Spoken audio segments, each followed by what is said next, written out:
ખેલ મહાકુંભ ગુજરાતના ખેલાડીઓ માટે એક ઉત્તમ તક છે.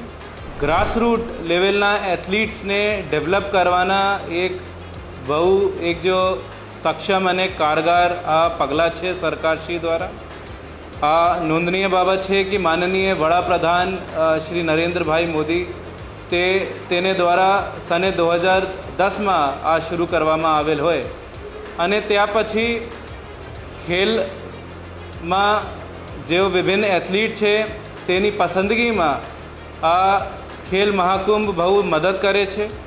સ્કૂલના વિદ્યાર્થીઓ હોય અથવા કોલેજના વિદ્યાર્થીઓ હોય તેમાં એક સ્પોર્ટ્સમેન સ્પિરિટ તે એક ઉદ્ભવે એના જીગરમાં તે માટે પણ બહુ જ સહાયક છે. તો હું ફરી આ બાબત કહું કે યુ તો ખેલમાં હાર જીત લગી રહે કિંતુ જે એની સ્પિરિટ છે તે સલામ અને વધુથી વધુ विद्यार्थी आमा पार्टिसिपेट ले भाग ले ये हमारी इच्छा है, हमारी शुभकामनाएं है.